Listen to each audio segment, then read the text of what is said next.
What is going on, world? What's up, everyone? It's Zero here. Today I'm bringing you guys a brand new Starcraft 2 video. This one is between two players on the WCS Pro circuit, spawning here in the top right hand corner of 16-bit LE, playing with the red Terran pieces. We have a player who goes by the name of uThermal. And his opponent spawning in the cross position, playing with the blue Terran pieces, we have a player who goes by the name of HeroMarine.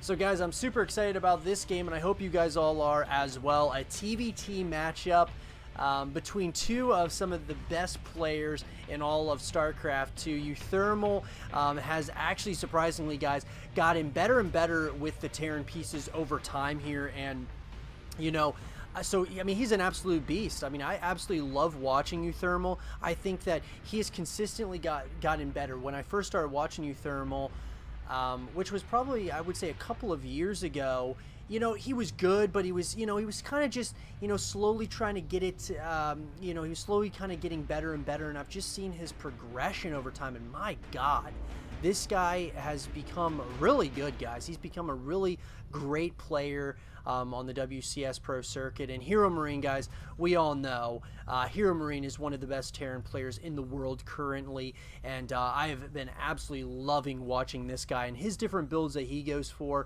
are just they're absolutely incredible, and just he's a lot of fun to watch, guys. His macro is really good, and he's got you know, just different kinds of unit compositions that really can throw his opponents off. So we'll have to see what he ends up doing in this series and in this game in particular. We do have a scouting SCV out of uThermal that is going to try to get a little bit of some scouting information here. It looks like uThermal has decided to go with the barracks, of course, into the refinery and into the natural or in-base expansion command center.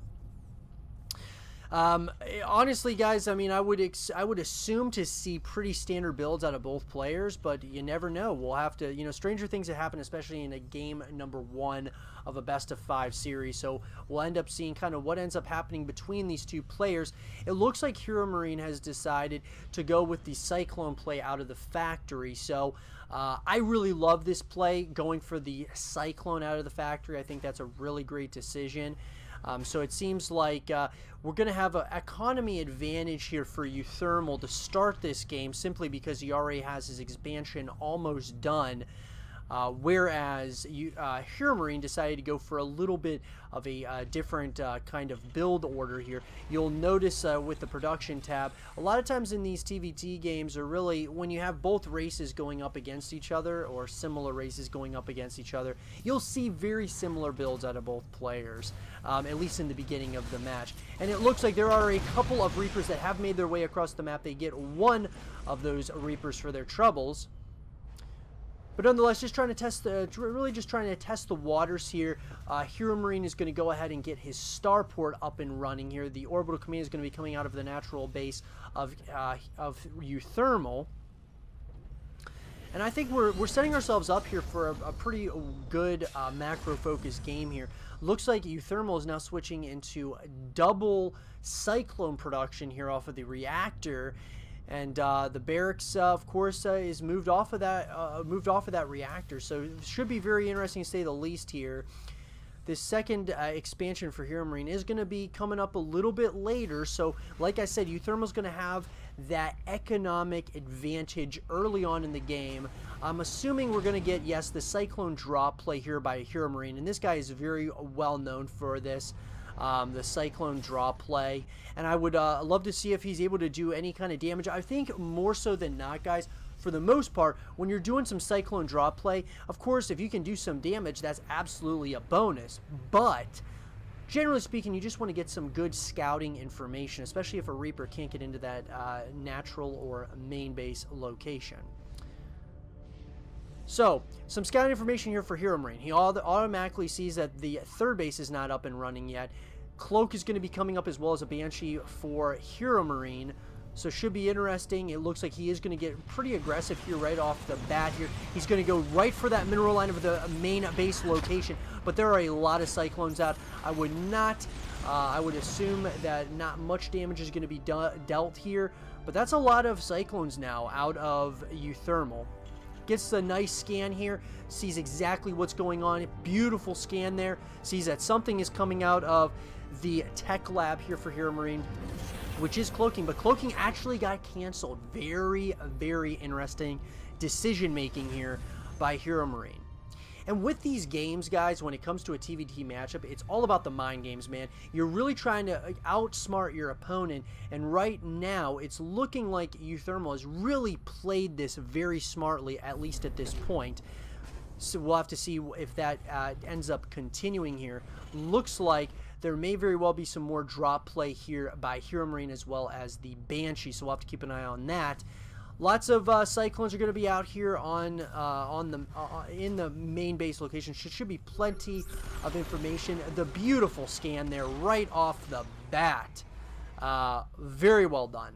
Very well done. Shooing away both the medevac as well as the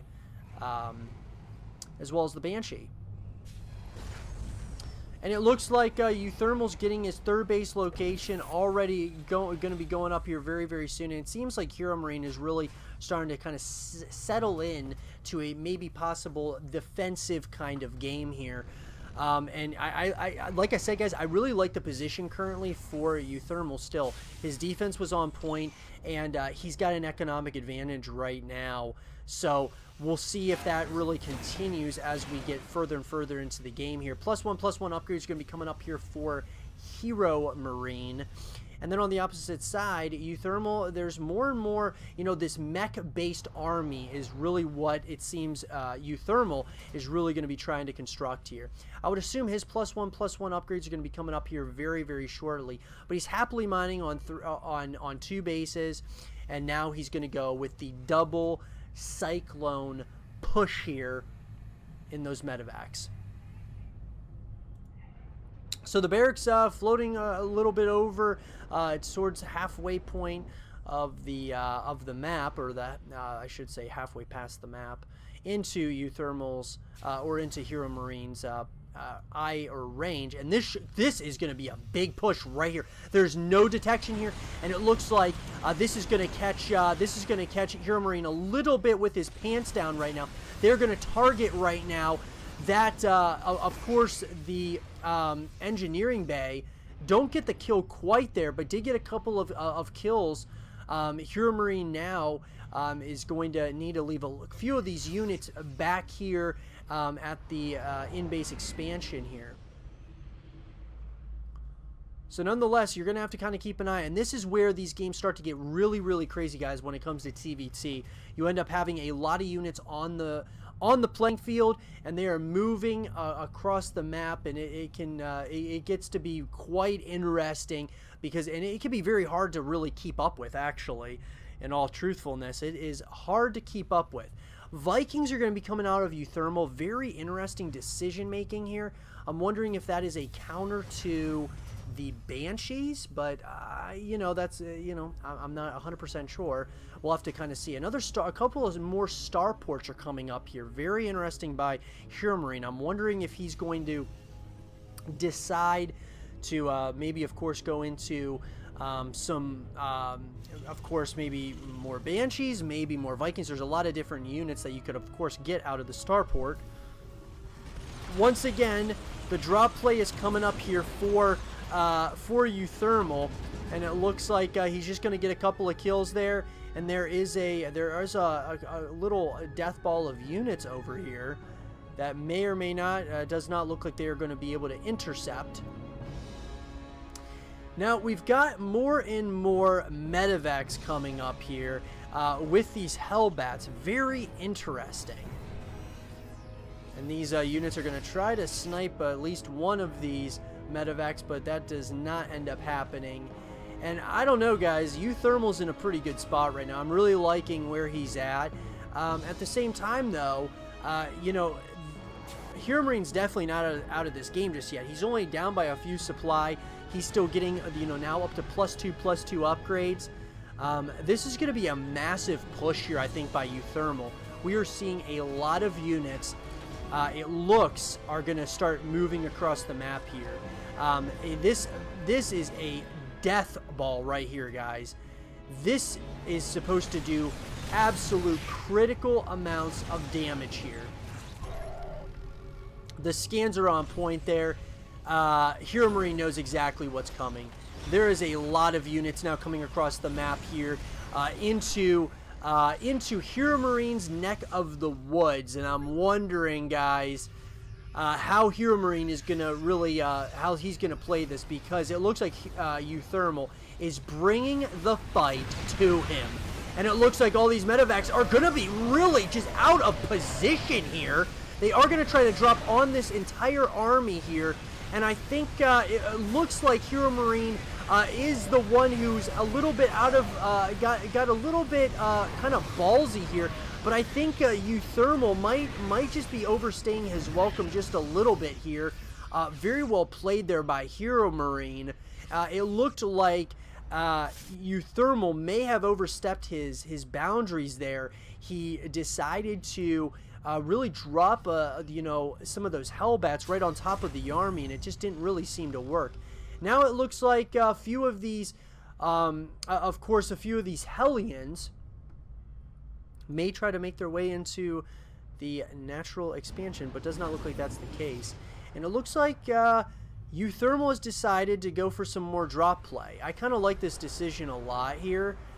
Just trying to see exactly what he's doing, and HeroMarine is on top of it right now. HeroMarine is absolutely on top of it, but at the same time, HeroMarine is moving across the map here, and I'm wondering, you know, uThermal is really not reacting to this very well at all. I'm not sure exactly what the decision making is here, but uThermal is completely caught off guard here with this push here by HeroMarine.